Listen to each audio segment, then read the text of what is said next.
एक छोटी सी बस्ती थी, शांतिपुर। यहाँ के लोग सादगी भरी जिंदगी जीते थे। इस बस्ती में एक ईमानदार और मेहनती महिला रहती थी, राधा। राधा एक विधवा थी और अपनी छोटी बेटी गुड़िया के साथ अपना गुजारा करती थी। उसका जीवन कठिन था, लेकिन उसने कभी ईमानदारी का दामन नहीं छोड़ा।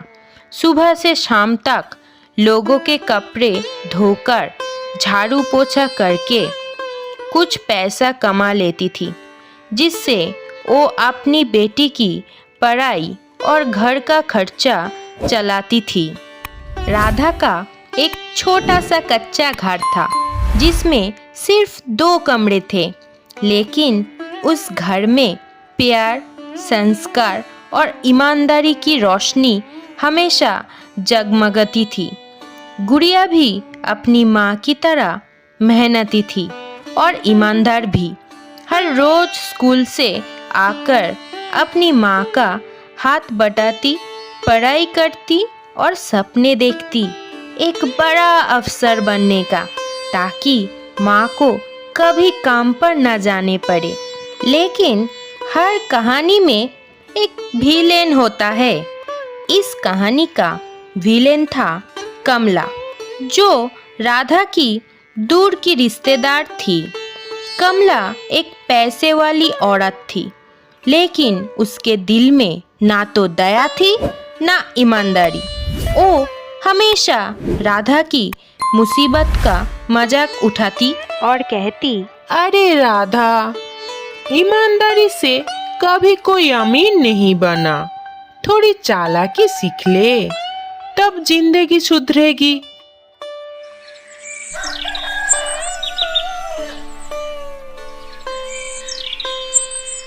एक दिन गांव में एक विचित्र घटना हुई।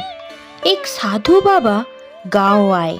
उनका रूप शांत जैसा था, सफेद दाढ़ी, हाथ में चिमटा, आँख में शांति। बाबा ने गांव आकर सबको बुलाकर कहा, मैं इस गांव में एक दिन का मेहमान हूँ, लेकिन मेरे पास एक चमत्कारी मिट्टी का घड़ा है। ये घड़ा सिर्फ उस इंसान के पास रहेगा जो ईमानदार, दयालु और सच्चा हो।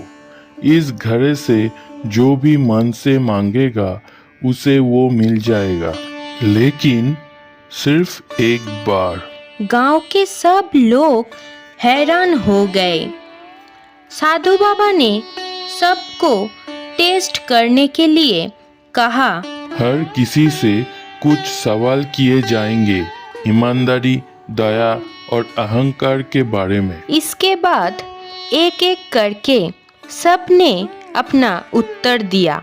जब राधा की बारी आई, उसने सीधे और निर्मल मन से जवाब दिए। बाबा मुस्कुराए और घड़ा राधा को दे दिया।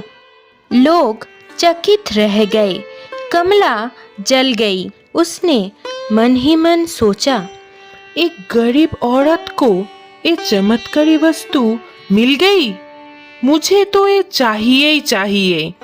उस रात राधा ने घड़े के सामने हाथ जोड़कर सिर्फ एक इच्छा मांगी, हे प्रभु, मुझे इतना दे दो कि मेरी बेटी गुड़िया की पढ़ाई पूरी हो जाए और उसे किसी चीज की कमी ना हो।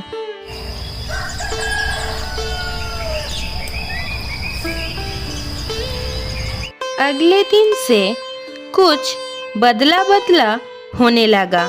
उसके घर एक पुराना सरकारी चिट्ठी आई।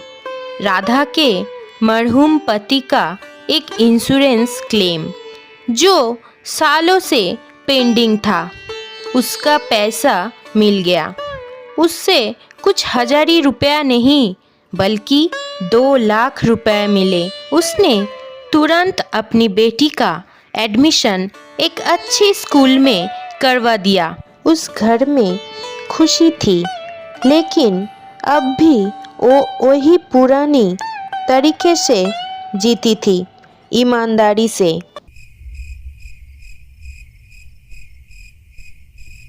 कमला को ये सब बर्दाश्त नहीं था।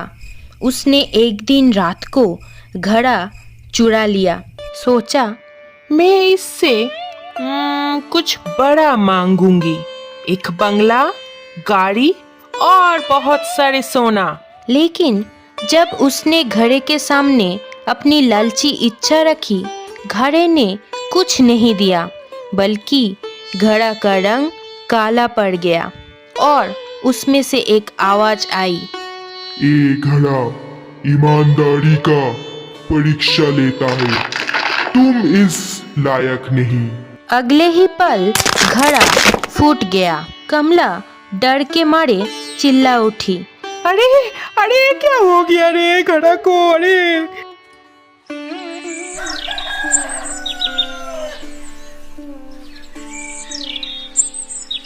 अगले दिन गांव में सबको सच्चाई पता चल गई। कमला का सबने निंदा की।